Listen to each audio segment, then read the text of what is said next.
Hey guys, welcome to the second show of the Vaping Scumbags. Richard on the left of me, or that side, and then Daniel below. How's it, guys? Howdy. All right, a couple of things that we need to run through today. How's the week been, guys? Good. I've been killing Microsoft Bingo. I'm a high-end gamer. So yeah, on the first topic on news, we have the vapors in Singapore are now criminals, right? As of Feb 1, anyone vaping in Singapore is a criminal. The Southeast Asian country had already banned sales of e-cigarettes, but is now going after the buyers too.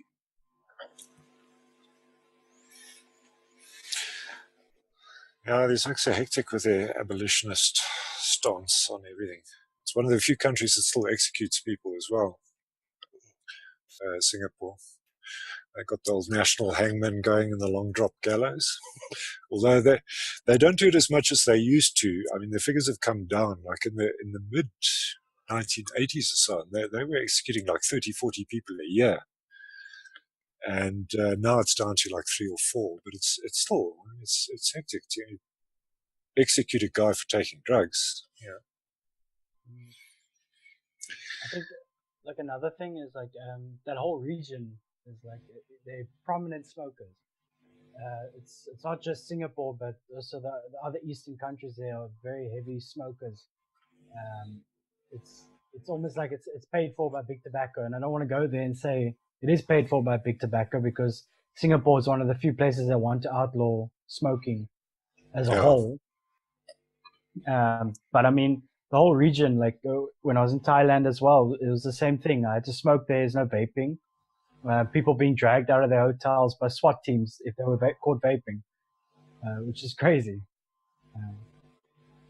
And I mean, I don't see the comparison in the two quite, but I do know Singapore's got the same stance on cigarettes as Thailand does, where all the packaging has got to be 80% warning labels on it with pictures of babies, deformed babies, or lungs that are damaged. But what's crazy is something I noticed is you get used to it. Like it's desensitizing in a way. The more you see it, the more it's just a norm of life, and it's not stopping people from smoking. Where now they've got something that can stop people from smoking, and they go and ban it outright. Singapore apparently has a new national campaign where they're saying that the post-2000 generation must be tobacco-free. So anybody born after 2000, they want to prevent the sale of tobacco to those people. Okay, that's people who are now going to turn 18 this year, who presumably are now could be legal smokers, but they want to stop it completely. Yeah, all tobacco. The legal age now, it's just been changed recently. Well, when I say recent, in the last few years maybe, but it changed from 18 to 21. So you have to be 21 to smoke there. Okay.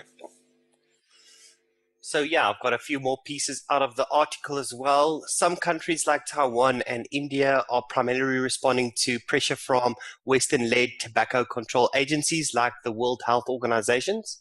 Others like Thailand and Indonesia fear the loss of lucrative cigarette tax revenue. There is little recognition of the harm reduction potentials of vaping for smokers. We touched on that, right? Yeah. Then other parts says, oh yeah, Richard? To me, it raises this whole question of, is a government supposed to be a leader or a follower? Because now, if you look at Singapore, their stance on the death penalty for drug dealers, it's something like 95% pro among the people. So now, does their government have an obligation to say 95% of our people think that drug dealers should be executed, therefore we can justify this policy? Or do they have an obligation to say the civilized world has put aside the idea of official state executions. Even if our people don't like it, we have an obligation to drag them into line with the rest of the world. Mm. Yeah. And this applies to tobacco abolition as well. If 51% of the country wants cigarettes to be banned, where does it leave the government? Do they have then a mandate to say we are justified in doing this? Or do they have an obligation to explain to the people banning it is going to make it worse? We have another idea. I don't know. I honestly don't know anything about them, to be honest, to get that level of detail. But yeah, it's a good question. I mean, yeah, look, Singapore is one of the leading examples of banning things. They banned chewing gum. Yeah. So vaping's been banned now, but you could still ban before this, but it's been banned on import sales and export since 2015, 2016, around there. So it's already, they were phasing it in. But I mean, the Singapore government to me is not the leading example on who to follow when it comes to banning things, because they get a bit ridiculous at a point, and I don't think it's the people deciding it. I think it's just the government acting on their own whim. Yet apparently they have strong popular support. And the people like what they're doing, how they're managing the city-state. So I don't know. It's a tricky question. Yeah, I mean, exactly. we had this whole thing in South Africa where, under Mandela, we rescinded the death penalty. There was still huge popular support for it. But now does the government have an obligation to recognize that support and to follow the will of the people, or do they have an obligation to lead the people into a new era? Yeah, I think when you say obligation, it almost feels like they have the last say, So once a rule like this is put in place, I mean, they pretty much have the last say, right? Doesn't really care if there's a small portion of the population that, really sees this as a harm reduction product. What they say goes. Yeah.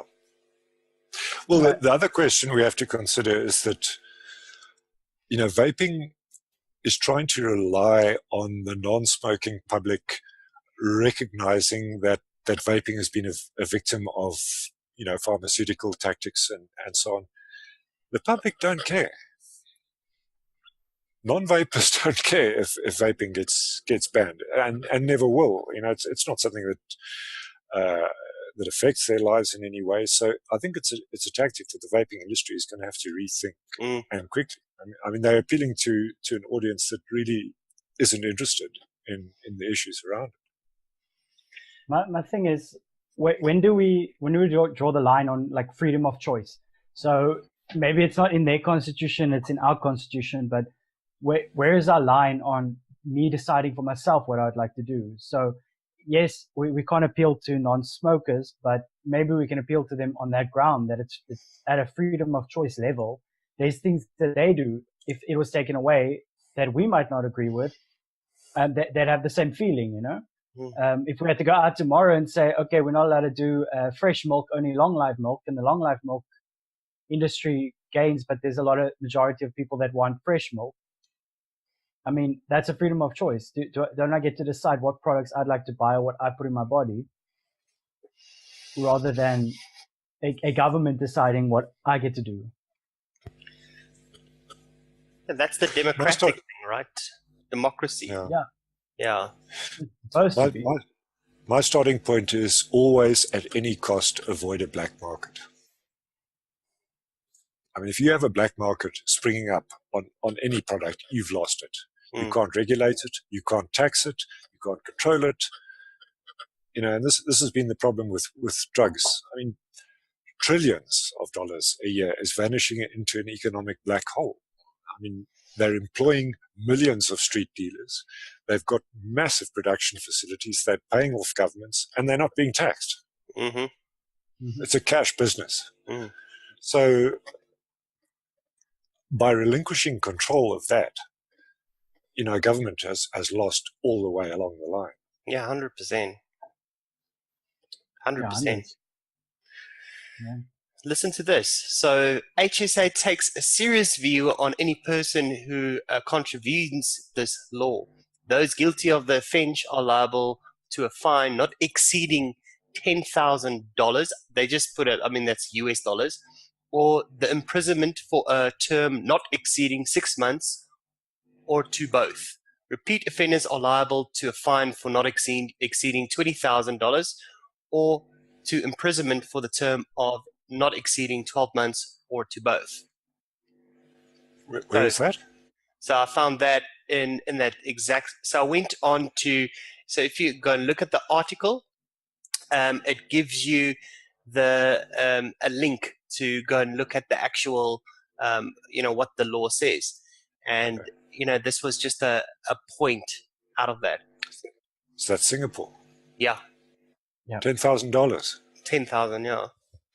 Well, I read somewhere, and I'm trying to find the link now, but the minimum is $2,000. So 10 being the max, but you're still going to be $2,000 out. You can buy a lot of Flavora for that. You have to DIY big time to make up that sort of bucks. Yeah. A couple of full ranges right there. No more DNA mods for you, China. Vaping eye sticks for the next 20 years. I just think, being caught for, smashing a vape, for two times and repeat offending, you could get 12 months. You could lose a year of your life in a black hole. The thing is, like, it's harder. Like, I suppose if you're living in the country, and let's say by we're saying now over 2,000, the people that are turning 18 this year and younger, they're not going to smoke. So they'd be used to something like this. It's not something that's going to allure to them, let's say 10 years down the line. But what about tourists that are coming from Western society? Are they happy to say, okay, tourists can't smoke, tourists can't vape? Because they're going to lose a significant portion. I wouldn't say everyone, but they're going to lose a portion of tourists that are going to want to go to Singapore to spend money, Mm-hmm. I mean, it's a tourist economy. It's a shopping and tourism economy, basically. I mean, even doing business there, can you imagine you're like, okay, I got to go on this business trip. I can't vape or smoke. Like, I quit. Exactly. The first thing when I went to Mauritius was to go and read up about what their laws were, and how I could get my vape into the country and is it safe and blah, blah, blah. And now if I have to make a decision around, where I'm going to go and spend my money, if I'm planning to book a holiday or whatever the case is, I probably won't choose Thailand, probably won't choose Singapore. Just because it will be an inconvenience for me, I'd have to smoke, and I don't really want to do that. Yeah. It's a fair point, but I mean, even in Thailand, like, what I don't get is it's got carries a 10-year jail sentence on like the maximum term for being caught vaping. I think most people that have got caught was a 10-month sentence that I was reading earlier. The thing is, the locals are all vaping. Like, I go into a smoking area and I'm smoking cigarettes, and here's this guy with his Battlestar mod and chucking the clouds like in the smoking area. And I'm like, nothing's being done. And it's not like I thought, okay, maybe like a small city I can understand because the cops aren't as regulated, or they don't really care much in the smaller, like, outlying areas. But this is in Bangkok. I mean, in a big mall, like a 6-story mall. Yeah, so they were probably like, they were saying, no, we don't want to be like Thailand. 10 years is a bit much, so we'll give you 12 months, Yeah. How does that work? Okay, then there's another article out here. Why is NHS listening to siren voices of vape manufacturers? And then right after that, the calls to make e-cigarettes free on prescription are outrageous when there's an actual cure for smoking. So, did you guys go through this one? I read through it. She's missing the point. Yeah. You know, health services don't give out books. Hercure is a book. A book is what you buy when you try to give up smoking on your own. If you can't do that, you then go to the health service and they give you a product. They don't dish out books. Yeah, but If the government runs drug rehab centers and you go there, they don't go, oh, why don't you read this pamphlet? You know, heroin is bad for you. Let us help you. I thought exactly the same thing word for word, you know, when I was reading it, because her legitimate cure for smoking that's available is Alan Carr. The Alan Carr book, right? Yeah. Read this book. Let's do away with jails. You know, let's give criminals a book. Please don't shoot people. You know, it's not a nice thing to do. You just solved like all the crime in every country, right? Yeah. Like, just go through these pages. There you go. Play on their conscience. You know. Be a good citizen. Play the game. And maybe onto something. Yeah, maybe onto something like there's less people reading the Bible these days or the Quran, but like any religious text, right? That tells you not to kill another man. And now crime's going up. Maybe there's a connection there. I don't know. Well, they can add the crime section to the end of the smoking book. And you get two for the price of one when you pitch up at NHS. What I want to know, though, is what devices is the NHS going to give out? Because that, I'm going to tell you, there's going to be cutthroat competition there. Because if you can get the NHS contract to give away your mod and your juice to the million oaks that are going to arrive at the NHS door wanting DNA 200 mods and, you know, 5 pawns juice. But they're not going to give that. They're going to give you a cigar-like and like 10% FW unicorn vomit. That's how FW is going to get rid of the unicorn vomit. Can you imagine? Can you imagine? It comes to South Africa, we start doing the same thing. We start giving out like prescriptions for e-cigarettes. Who's going to win that contract? Twist. Like, I reckon they've got like the foot in the door for that, right? Because they can supply the device and the liquid. It's going to be like the condom thing. They're going to give you a mod. The thing's going to leak everywhere. It's going to give you dry hits because, you know, the oak whose job to do quality checking took a bribe from the manufacturer. They'll probably do that like stapling trick, right? Where they staple the condom to the pamphlet. Yeah. So, I mean, the equivalent of vaping would be giving me the device without batteries or coil. Like super glue the drip tip into the tank or whatever. It's a one-time use. Can you imagine all the reviewers online reviewing NHS prescription devices? But watch, Big Tobacco is going to get that contract. Watch. Yeah. It's going to be the blue or the, you know, one of the Big Tobacco products is going to be the NHS product. I can guarantee it. But that's why I wonder about Twist, because Twist was bought out by British American Tobacco, right? They probably would. Look, it would be a logical thing. I mean, everybody who starts in South Africa in vaping, what's the first name they find out is Twist? And the government's going to be the same. But I mean, British American Tobacco's got the reach to do the contract for Britain. Yeah, I mean, exactly. So they could just be bringing, and it's barely a South African product, right? It's rebranded product. So they're just they could just move those products over to the UK, pass the TPD, and then use that as a prescription. It's the first name that comes to mind. I mean, you know, if a government guy who's never been a smoker, never been a vapor, and he thinks, who can we get to supply, you know, 1 million e-cigarettes to national health patients, Twisp is going to be the first name that comes to mind for sure. Yeah, they got the wall presence, they got the brand presence. Now that Zuma is out, the Guptas can't get in there, I guess. Hey, some good news this week. 100%, right? Yeah. Then, I mean, this is now word for word commented in her article, right?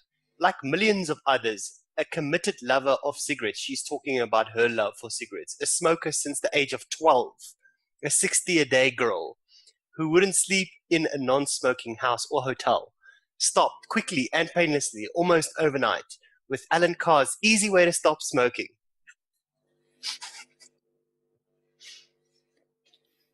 No, man. 12, I looked at the 12, basis. right? 12. That's Literally, wild. she summed up the book, right? And the book is just stop smoking. Like, that is it. Like, that's the secret key to everything. The book says, just stop smoking. It's not giving up. It's being better. I'm like, okay. Yeah. It's all gain. It's the whole game, yeah. You know, Like, and then interesting enough, and I didn't know this when I was reading the article, Alan Carr, unfortunately, he passed away, right? He's dead. He passed away. And for lung cancer. Yeah. That's awful. I didn't know that. I even went to go and Google that afterwards. It's like, no, this is some kind of weird Inception hype. I don't know. But it's true. Here's the thing, right? Like, he wrote the book after he got diagnosed with lung cancer. And quit smoking. I have not met people that had lung cancer and continue smoking. I think there's a small percentage, but most people see that as like a definitive scare, and I'm not going to do it further. Then your book works. Honestly, then your book works, because you're literally just saying you're going to die. You need to stop something, and it makes sense. But for the rest of us that were smoking and looking for an alternative, and we don't have cancer, and we're trying to lower the risk of cancer, then vaping is the solution. It's been the solution. We've known this for years. And that's what that is the main thing. Like, if you want to get non-smokers to look at it, tell them there'll be more people not smoking cigarettes and more healthy people, which also lowers your taxes and your what do you call it in the States where they give money for healthcare? It lowers healthcare pricing as well. Yeah. Look, apparently it's a very good book, and a lot of people who've read it have found that it helped them to quit easier, and so on and so on. But you've got to cover all bases. There are people who can quit on their own without reading a book, without taking NRT, anything like that. There are people who can do it with a book. There are people who choose not to, and who go into vaping or shisha or whatever. So cover all the bases. Yeah, and 100%. Certainly make there's one thing that's fundamentally flawed in the article is she says that, the nicotine addiction or the feeling of nicotine addiction will go away slowly. But we know that it's not just the nicotine that you're addicted to, right? We know that it's antidepressants or IMOs that are being put in. Yeah. So that addiction is a lot stronger than nicotine, which we do know. Nicotine is a lot like caffeine. For me, the hardest thing was the mechanical routine. That, having something in your fingers and keeping your mouth busy as well. That was difficult. Yep. The nicotine, not so much. Yeah, that was actually when somebody said, like, why do you smoke? So I said, I like to keep my hands busy. And that is it. It's that mechanical response of bringing something to your lips and putting it down. Once you've got that habit, it's difficult to lose it. That's why you get jittery. Yeah, my worst was, the triggers. So when you wake up in the morning and you make your cup of coffee, or when you climb into your car on your way to the work, right? Or you finish a big meal and, now you have to have a nice big smoke kind of thing. Those triggers were the worst for me. The hunger pangs were killer for me. I ate all day long. All day long. Now, I can afford to.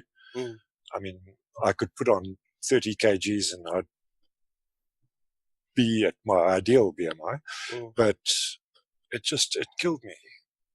I'd snack and snack and snack, and 10 minutes later I'm starving. It was terrible. Yeah, I had the same thing. Like, when I first tried to quit smoking, then I didn't have vaping, and I was trying to quit cold turkey. The amount of food I was like hungry all the time. The amount of food I ate, I think I put on 5 kgs in about that week alone. Because I was just like, I need to do something. Like, your body just feels like it's craving something. For me, food's obviously the logical choice, where it's probably the second addiction is probably the sugar, right? Mm. But yeah, vaping was the easier one. Like I've noticed, I haven't put on weight, but I haven't lost any weight, which is good. Like because I monitor that like frequently because I thought, last time I quit, I ate more, so I put on weight. And I didn't want to do that because I'm trying to stay ripped. Yeah.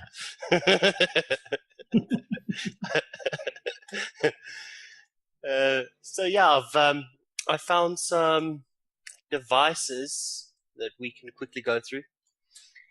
And let me just share my screen. Share screen.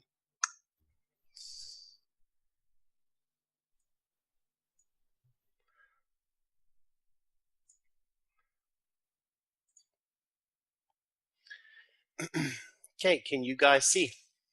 Yeah. Yep. So The Ghoul. the Ghoul by Blitz Vapes, which is a Chinese company. I looked at their website. I didn't recognize any of their other products though.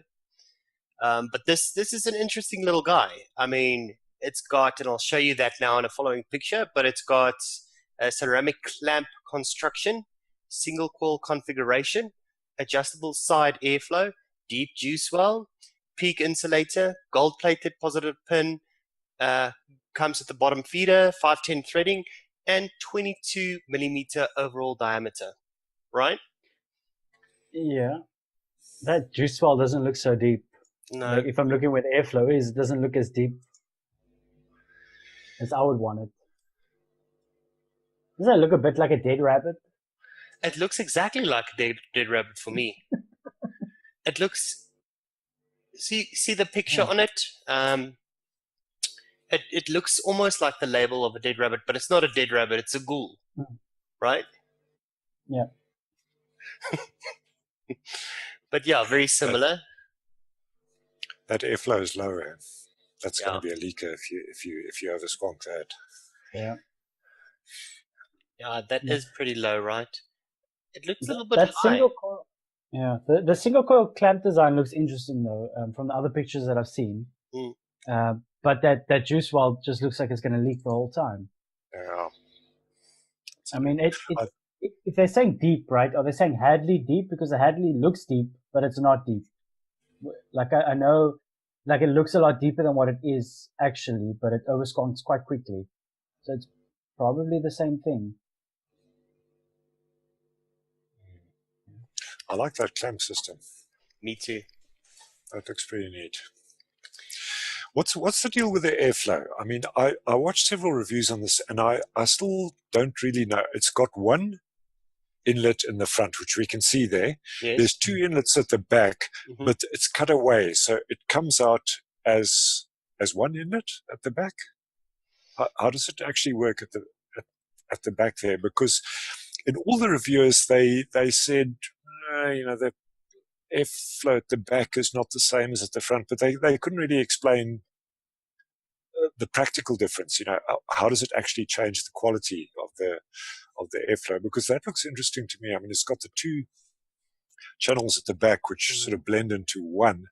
I'm not sure how that, what the design thinking behind that was, but it's innovative. Yeah, I think it's innovative.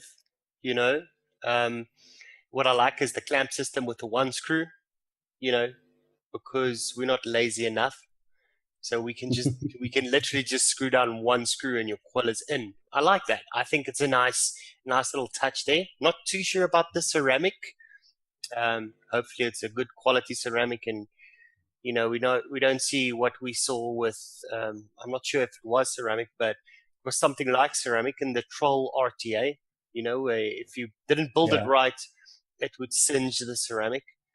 So I guess the same will apply here, because that beefy coils get hot, and last thing you want is whatever vapor comes off that ceramic, whatever burn comes off that ceramic, right? Yeah, that's glass particles. Rip was whining as well that the clamp isn't spring loaded. So you got to unscrew it and then actually lift the clamp to get it to rise, so that you can insert the coil in there. Ah, okay, so it's like the Hadley. which You might be gotta, a thing. Yeah, yeah, you've got to actually lift the coil so yeah. the clamp doesn't raise when you unscrew it. I like that bulge effect as well. I mean, a lot of the reviews were going on about how innovative that is, but it's not really. We've had bulgy tanks for forever. So, I mean, they're doing it now in a dripper. Yeah, I mean, I suppose it's innovative for a dripper, but it's not a new idea. No, but what use does it serve, right? Because we understand why it bulges in the tank, so we can get more juice into the tank, right? But on a dripper, like the smaller the chamber is, the more flavor. So, Right? Yeah, 100%. yeah. So you're widening the chamber. It's not really. It doesn't serve a use.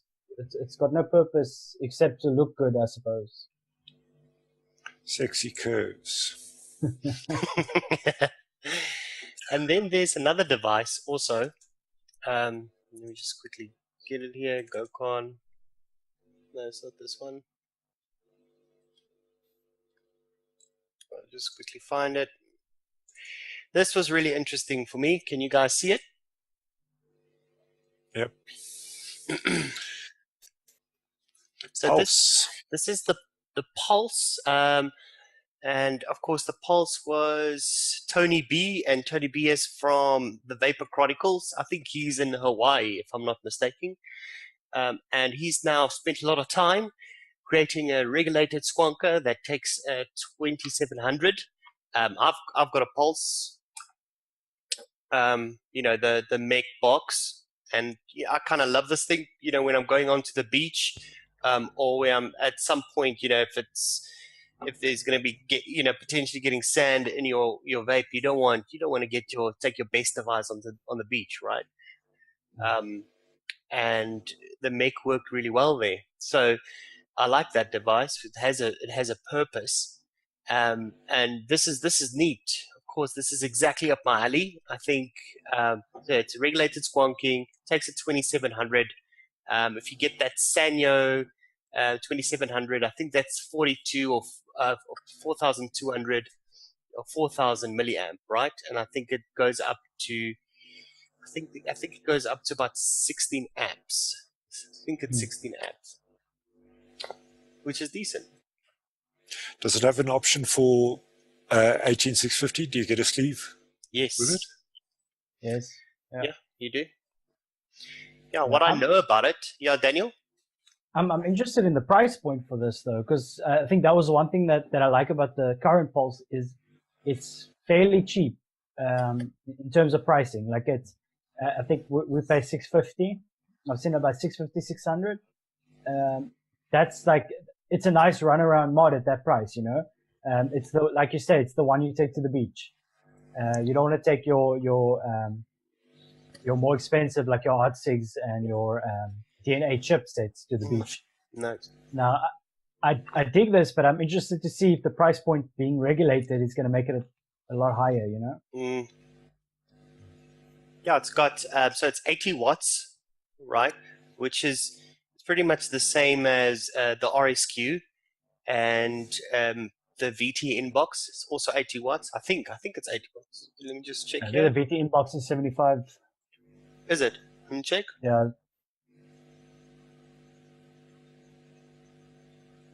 Yeah, 75, you're right. Yeah, it's the DNA 75. What was I thinking? Yeah.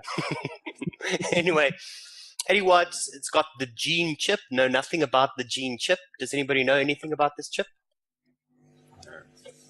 No.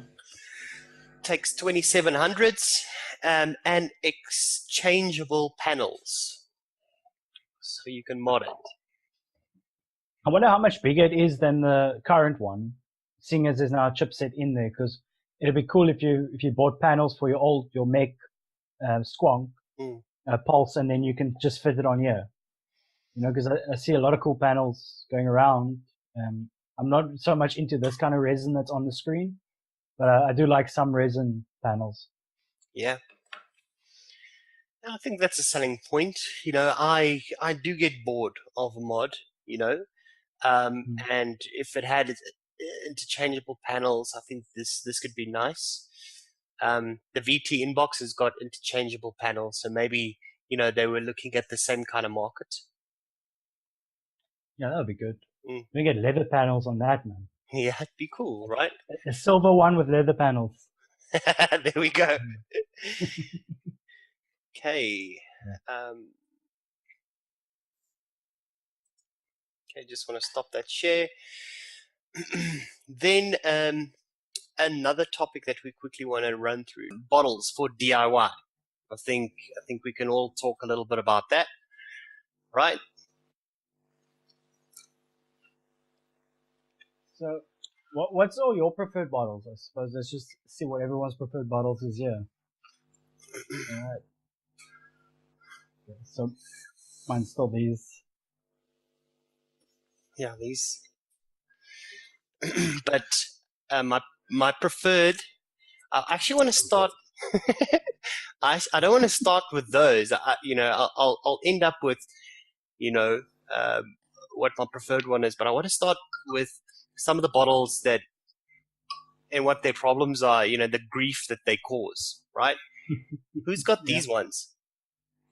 Yeah, I got one of those. Right, yeah. Similar-ish. Yeah. You guys, it doesn't matter what you do, right? It like you end up with juice all over here. It just, yeah, or they just leak while they stand on the table, right? So yeah, like leaking. It's like I'm looking at the bottle and I'm thinking, where do they put the holes around the outside that it just leaks on the table? They should really cover them because this is ridiculous. And these, yeah. No, those are almost the same, eh? Don't they use that like, it looks like a small tomato sauce bottle, the way the little cap is at the top there. And don't use tomato sauce bottles. I bought, those red and yellow, the wimpy, the ketchup and tomato sauce bottles. Yeah. I bought them for VG and PG. Put them in my case. No matter how much I wiped that thing after I'd mixed, no matter how carefully I cleaned around the spouts and capped it nicely, I would come back 3 days later and there's a pool of VG and PG in the bottom of my. So premix. Again, it's like microscopic holes around the base where it just leaks out. There's nothing you can do. Here's an idea, right? Like, get a couple of bottles of concentrate, put them into the same type of bottles with VG, PG, and Nick. Then just put them in a box together and it'll make its own juice, right? Yeah. Organically, like emergence, We depend on emergence for good juice, you know what I'm saying? Just pour it out the box. It steeps it with that cardboard top note as well. Like, drip it into, like, put your dripper underneath the box, right? And just have it drip in and just go in for, like, the vape. These are the best idea ever, but they don't work. I drip 300 times a day. Having to uncap a bottle and recap it every time.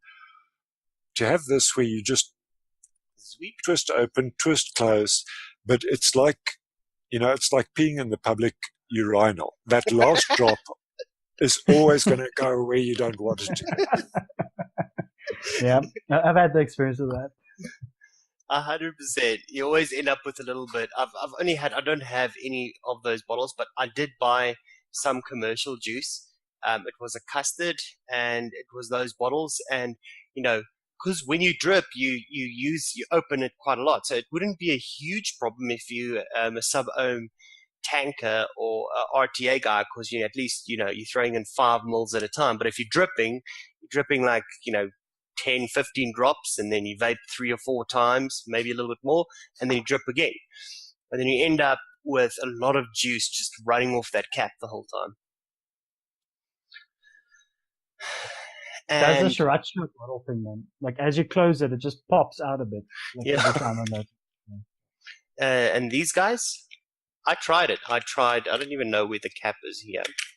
You guys use them? Is this your favorite bottle, Daniel?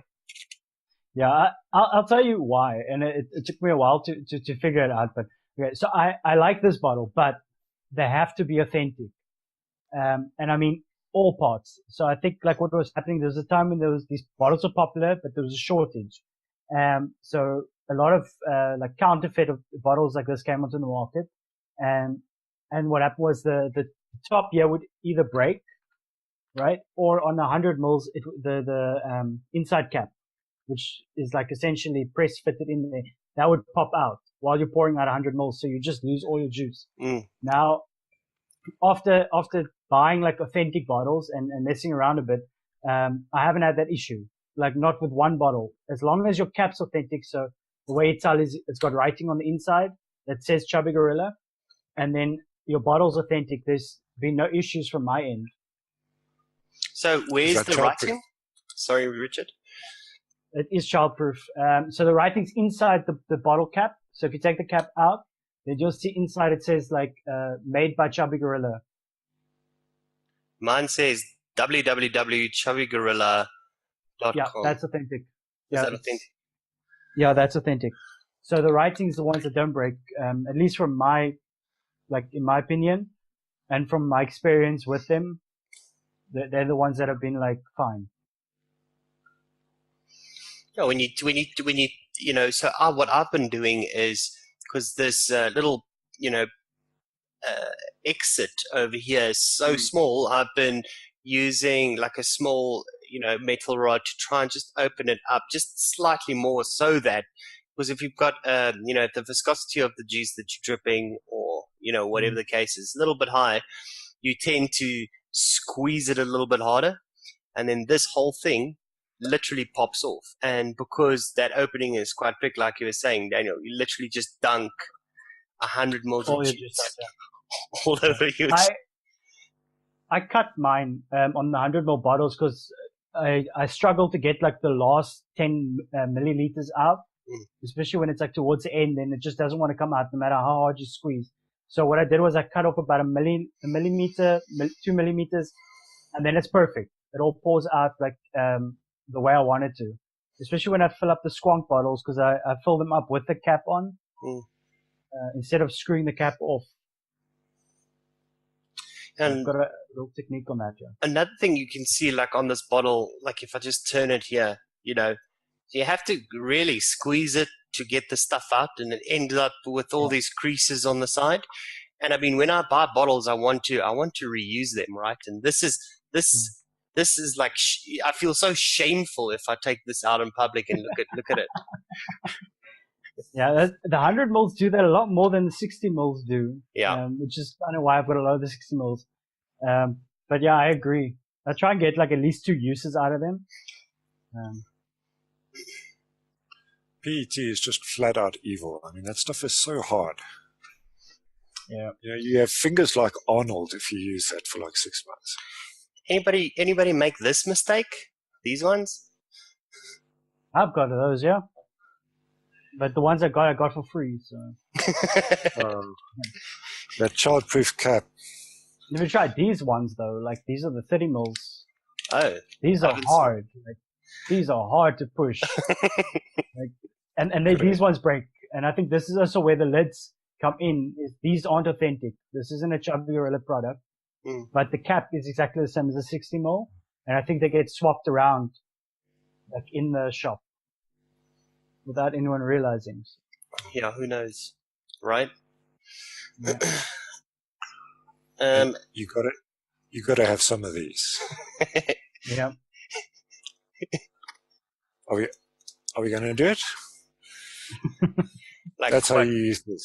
Yeah, just 2014. Yeah. Like this is like your juices. Smell it, bro. It's amazing, bro. Smell it. Your juice doesn't come out right unless you. Yeah. You got to do it like Wayne does. It only works in like actually it makes better flavor. It does. It's like aerated. It's the same. When you're shaking after the mix, if you're not saying flick it a wrist, forget it. Chuck the juice away. It doesn't work. It's not going to turn out well. And then 3 weeks later, after it's steeped, that's perfect. Yep. Old school retro DIY vaping. Retro aroma tests. These bottles are great, but they also leak. Like they're also prone to leaking from the top of the cap. So like it's my problem with the glass as well is they start to leak like right in the bottom here. The juice gets in, and then I've got leaking from this as well because I like pocketability, so I just want juice like to go every time. I don't know if I'm a busy person, but I want to throw juice in my pocket, and I want to know that it's not going to break or leak on me. So far, these have been the best in terms of that. What is this one, Daniel? Sorry, I mean glass. To me, glass isn't very pocketable. Mm-mm. So the Chopper Gorillas have been perfect in terms of just throwing it in my pocket with a mod, and I can go.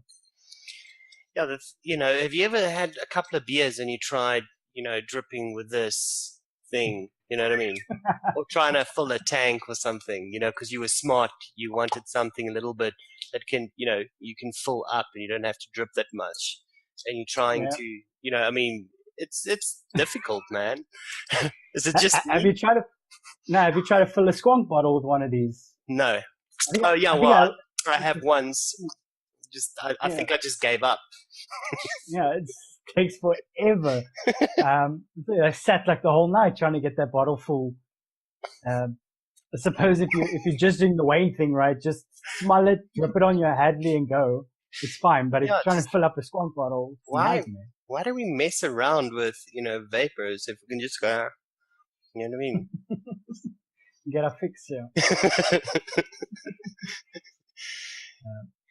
And then, there's these guys. This is where, BLCK, this is what they use for, their concentrates. But I'm sure, you can get these as well in, like a bigger form factor.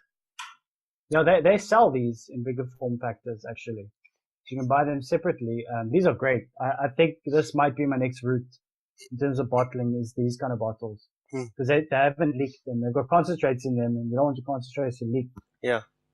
So I think this is like the one up from what Rich likes, which is the LDPE or HDPE. These are about the same in most terms. These things drive me insane. Oh, is it? Yeah. When I get concentrates, I crack out the pliers. It's the only way I can get the darn things open. I mean, they should call them adult-proof bottles. Kids can open these things. Adults can't. Yeah, so I've done full circle. I originally started out with these, right? These HDPE, is that what you call them? HDPE droppers, right? Dropper bottles. I mean, this is a 50 ml bottle, and then I bought a couple of 100 mils as well. And, it's easy to fill your Squonk bottle. It's easy to drip with them. It's a little bit annoying unscrewing them the whole time, but they don't leak. Yeah. No, those are good bottles. No, they don't leak. They're just shameful. You can also use, you can use them to drain the oil from your car or make cooking, whichever.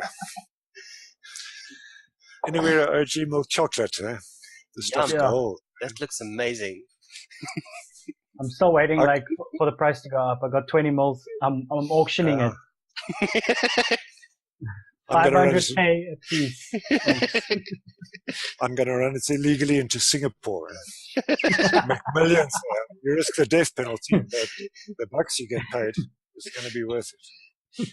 Yeah, imagine people, these smoking, videos on YouTube and stuff where people take cigarettes and they put like a piece of cotton or whatever on the one side, and through some contraption the cigarette smoke passes through the cotton, and then they take out that cotton and you can see the tar build up. Imagine they take that stuff and they just pour it through cotton and they're like, look at what ends up in your lungs. Yeah. Do you want this in your lungs? Anything I make with OG milk chocolate lasts a day. Like, that cotton's so dark. Do you want this in your lungs? Yeah. And so that's what is that, Richard? Nature's Flavors ginger. Hick's favorite. You cannot vape the stuff. It's like having the most potent ginger concentrated, freshly cut flakes shoved into your larynx. It's ghastly. Hey, that's a recipe idea though, eh? This is ginger. Yeah, So- I tell you, ginger and there's like no sweet such rice. thing. Yeah, there's no such thing as a little ginger when you use nature's flavors. So this stuff is potent. I don't know. I think we could do like ginger, sweet rice, sashimi. Call it sushi flavor. Yeah, There's an idea, like some savory flavors. Mm. there's some brie cheese in there, garlic. Yeah, is there onion concentrate? So if you've got ginger, a little bit of onion, some sweet rice, you know what I mean? Yes, You F.A. try- pineapple. F.A. pineapple's onions, man. Yes. It's like calamari. Calamari that's been left on the braai for too long. So, okay, and then we wanted to talk about a specific mixer here in South Africa, RudeRude. That's his forum name. I think that's his forum name on all the flavors as well. And we're pretty much going to talk about his recipes, right, Daniel? Yeah, let me drip this quickly again, just so I got it. But yeah, I did Morning Glory from RudeRude, which is basically like a caramel. I wouldn't say cappuccino more, but it's got like a little bit of a coffee note to it, with a biscuit, like a milk and biscuits. It's really good. Like I do enjoy it. Let me just take a.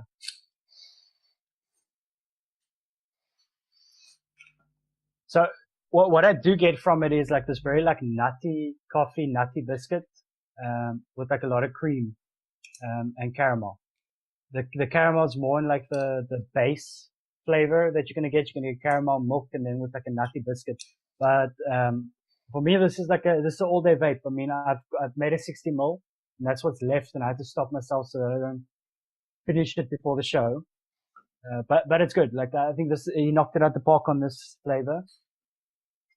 So I enjoy this one.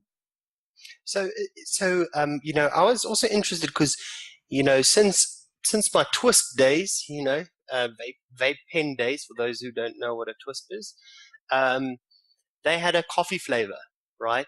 And that's the only thing I bought from them is their coffee and their tobacco. And I could not find another coffee flavor like that because that was like a creamy, not so rich, in your face, dark coffee vibe. It was like a cappuccino. And I was wondering if you take the biscuit out of that recipe, if you would get that. If you would get, I mean, of course, there's a lot more vanilla in there, right? That can work well, like a vanilla cappuccino. I can see that. Do you think that would work? Yeah, I do. I think the Cafe Napoleon is a star. That is more of like a caramel cappuccino milkiness. So if you're gonna start deducting stuff from the flavors to make your own recipe, I would definitely start with that as your base. It's not a very strong coffee. It's like I think Rudy said in his description as well. It's more like a homage to coffee. It's like we were trying to just say kind of there's coffee, but it's not coffee. And it doesn't have any of those bird skunky notes that you get with usual coffees. So it's a very, very light coffee note, like more like a roasted beans in the way back. Okay. And it's not what I'm looking for in coffee. I think what I have been looking for is that dark coffee, like espresso shot. But obviously without any of the off notes. Like I would like that in an espresso shot. Yeah. And then Richard? Okay, my one that I mixed up, it's the only recipe of Rudy's that I can do, because I've got first rule and everything else, but I mixed up his creme du pear, which is 2.5% FA pear, 2% Inawera pear, and then Rudy's favorite base of 2.5% Inawera custard and 2% Inawera creme brulee. So it's a sort of recipe that's right in my wheelhouse. It's 4 flavors. It's 9% total flavoring. It's a simple profile, just a pear with a custard with a pear undertone, and that should be emphasized. Really notes that in the recipe notes as well. It's not a pear top note with a custard underneath it. It's a custard with pear undertones. So just take note of that. But it's actually very, very good. I mean, there's three balancing acts going on here. There's the balancing act between the very creamy and smooth and juicy FA pair, the slightly more gritty and floral Inawera pair. Then on the custard side, there's the balance between the very eggy custard and the burnt sugar note of the creme brulee. And then the third balancing act is the two together. And I think Rudy nailed this one. I have it now. It's 5 days in. I'm getting still a slight abrasive note on the creme brulee, which tells me that, another week steep is going to solve that. It's that note that I get with the creme brulee just stands apart from the other flavors a bit, which tells me it's not steeped enough yet. But it's balanced really nicely. You get that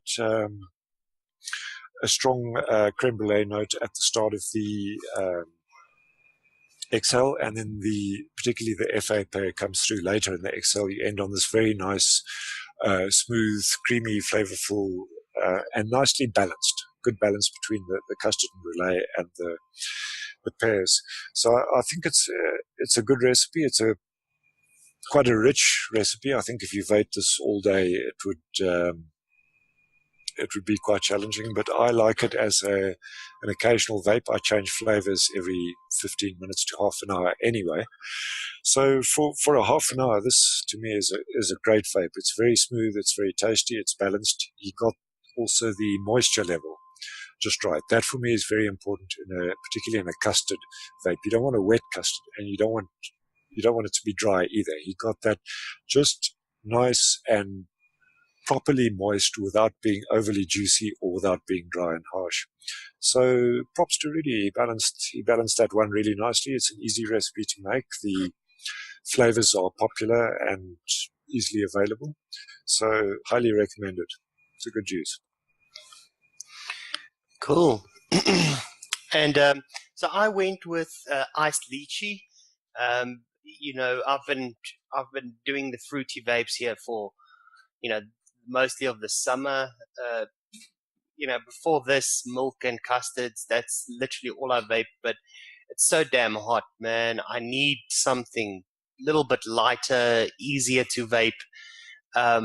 And so that's why I've been playing around with the gummies and the fruits, and the WS23. So when I looked at this, right, so this is a refreshingly simple, chilled lychee vape, which makes you come back for more and more.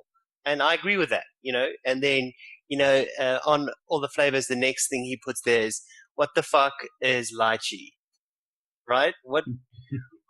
What is that, But anyway, a close relative to, the lychee is the ultimate summer fruit you never knew you needed. In the lychee, the balance of the sweet and the tart is perfected.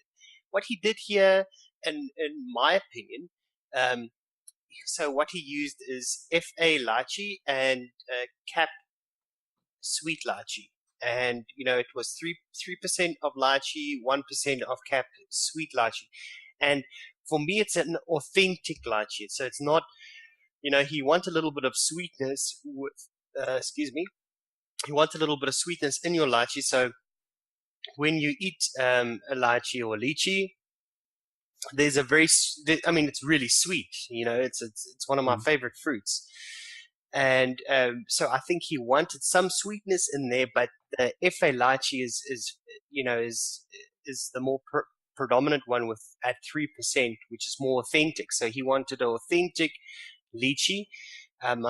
If you guys know, I'm not sure if you bought that like 1 liter of liquid fruit lychee, lychee juice, whatever the case is. That to me is what I'm getting from this. It's a sweet, authentic lychee.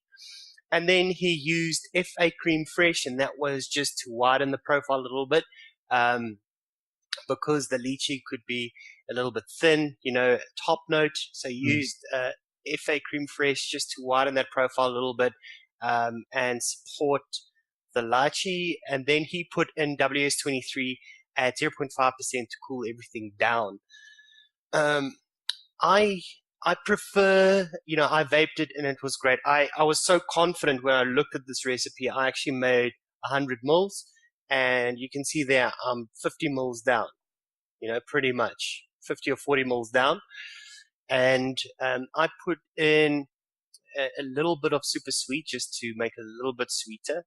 And, I was, after I did that, I vaped about, I would say 25 mils, and then I put in a little bit of sweetener. And I actually, it's still good, but I prefer how he did it originally. I think it's got enough sweetness in there. It's a light summer vape. It's fantastic. I think this could be like a all day vape for somebody who likes lychee or lychee. Yeah. Could I just ask that Hick notes that FA lychee in particular has a lingering sweetness. The main benefit that he notes is that sweetness carries right through the exhale. Are you finding that in Rudy's juice?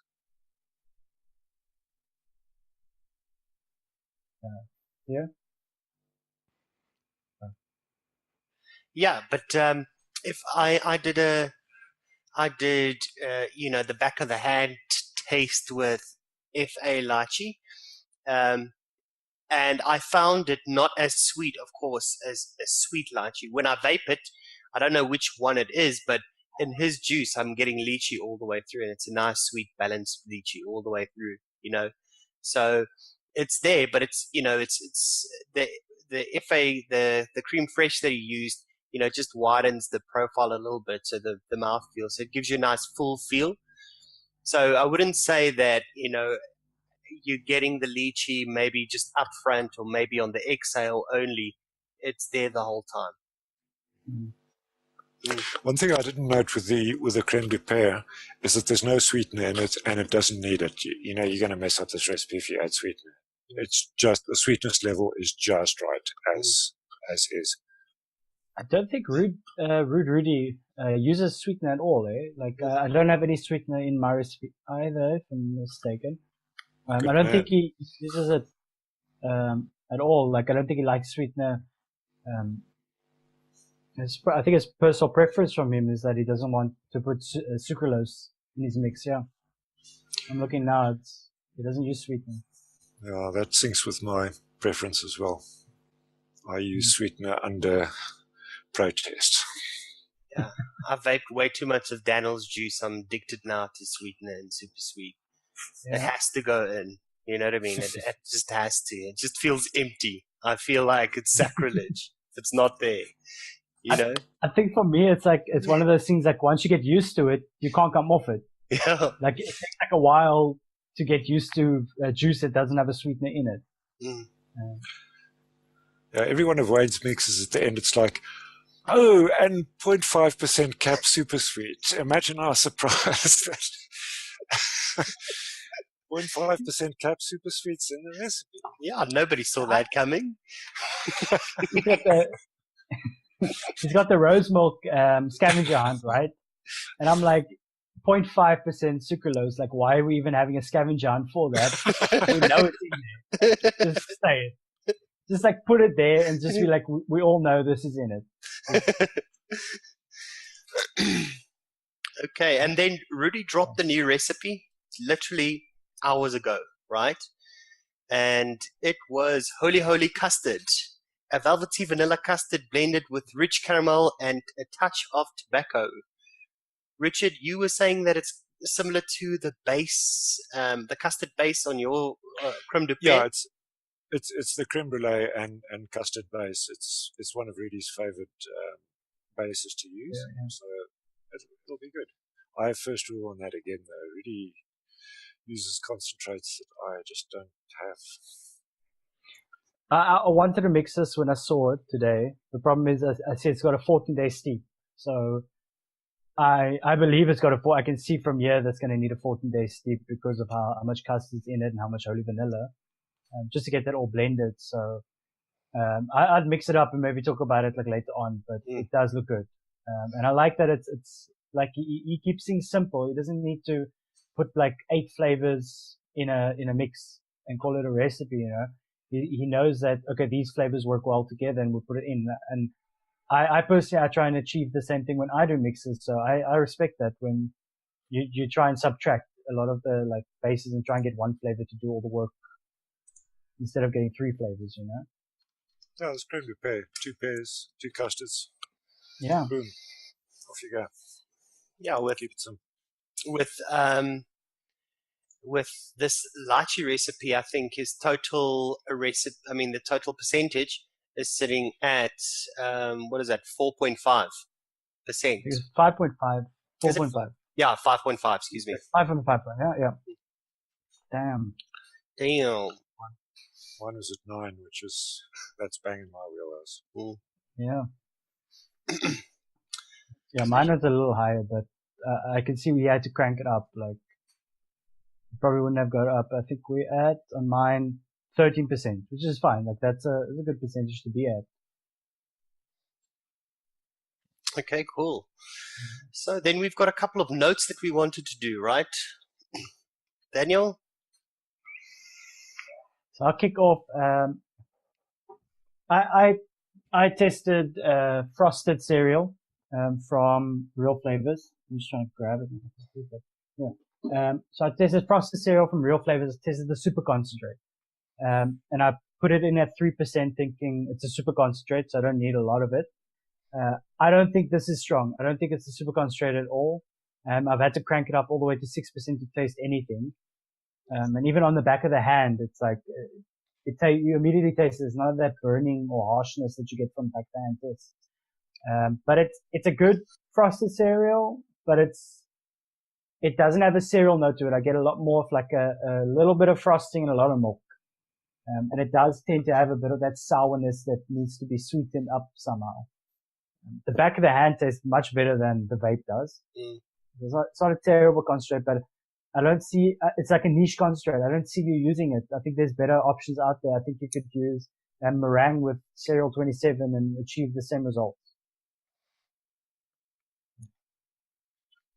Okay. I vaped Wonder Flavors Picarones, which is a Peruvian dessert made out of pumpkin or squash or butternut, which is mixed up with sweet potato, pureed, and then that is used as the batter for a donut, deep fried donut, and it is then doused in syrup that is made from raw cane sugar. A very popular dish in Peru.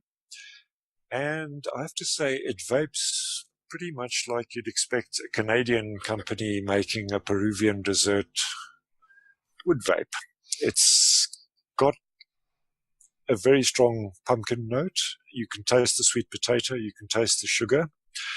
So I've never had picarones, but it's pretty much how I imagine the real food would taste. My question is whether I really want to be vaping it. And that's one of these brie cheese type of concentrate. I'll eat brie cheese all day long, but I'm not sure I want it in my dripper or my tank. And it's the same with this. It's got that sort of sweet vegetable, syrupy, donutty, greasy, fried, oily pumpkin type of note to it. And it does it well, but I can't think what I would use it in. I think Wonder Flavors, they really thought out the box in making their flavors, but in doing so, they created a lot of flavors that people are just going to be thinking, what do I actually do with this? I mean, you could use it in some sort of pumpkin pie type recipe, but I don't know. So there you go. It's authentic, but probably not very appealing. Is it the unicorn vomit of Wonder Flavors then? This unique. It'll be the unicorn vomit if everybody stocks it. Let's put it that way. If a new vendor opens and the first Wonder Flavors they get in is picarones, then we know. Yeah, we know. Yeah, if maybe if in a cappuccino recipe, could you use that as like a pumpkin spice? No. It's got this overpowering syrup on it, which is what the dessert is like. I tuned into a YouTube video in which a Peruvian chef says to you, the syrup has really got to pop on this thing. You've got to, it's got to be inundated with the syrup because that's what gives the character. They used pumpkin and sweet potato because it was the cheapest ingredients. It was a remake of a popular recipe that used a yeast dough that they couldn't get hold of during the Depression. So they turned to pumpkin and sweet potato instead. Now, all the flavor and all the interest in the flavor comes from the syrup. So it's not going to work as a pumpkin spice. This thing is drenched in syrup. So if you put it in a coffee, it's not going to work. It's got to be the Picarones dessert that you use it in. So it's kind of like a one shot. It's one of those standalone flavors where you could maybe add a little bit of cinnamon or put some clove in or do something to just bend it slightly. But that deep fried pumpkin donut drenched in syrup is front and center. You're never going to get away from that. So, Okay. And because I am doing, going through all the jellies now, ID10T, when they noted gummies, they spoke about a couple of gummies, and one of the gummies that ID10T was, he tried it, and the way he expressed himself, it made me think that he likes it, right? And there was some interesting stuff said about it, and this was a CAP Silverline 27 Bears. And, I was interested to try that out because, of course, I mainly make use of CAP jelly candy. And what they said on that show was that it smells like you open up a bag of gummy bears and you put your face in it, and that's what you get. But what's more prominent here is the pineapple. So if you just give it a nose, you're just getting gummies, right? But if you do the back of the hand test, that's a lot. It's literally just, I get a pineapple, I've used it now in one of my recipes as, which is missionary, and I've used it now as part of CAP, a jelly base with CAP jelly candy. The median, I think they want you to mix it at is, I think it is 6% or 4%, somewhere around there. But I used it at 3% because I was worried about that pineapple note in there. I cannot taste it in that recipe. I can't taste the pineapple in there, but I've got Flavor West, grape candy and grape soda in there, plus my strawberry base. And I've tried out now Flavor West kiwi in there as well, and the pineapple note doesn't really stick out. It's still there. It's a nuance in the back, but it's not that bad, and it does help, I think, with that juice. Just creating a fuller gummy vape. But it's definitely a see-through gummy. It's definitely a pineapple gummy. So I think if you use CAP Golden Pineapple and you just use it in this, with this gummy base, you're going to create quite a good, like a pineapple gummy flavor. And I'm really interested to try that. Awesome. Concrete River is very complimentary about it as well. I'll definitely give it a shot. All right, guys. And is there any specials that we should know about for this week? I think maybe just worth mentioning is that for the DIYs, Boss Vape got an Anywhere. So if you were looking for Anywhere, they've had it as coming soon for like 6 months, and it's there now. So okay, cool. What's the pricing on that? 40 Rand, eh? If I'm not mistaken. Yeah, 40 to 45. I think the shishas are 45, but most of the others are 40. Okay, awesome. Cool. Okay, cool, guys. Nice. So that wraps up episode 2. Cheers, guys. Cheers, man. Cheerio.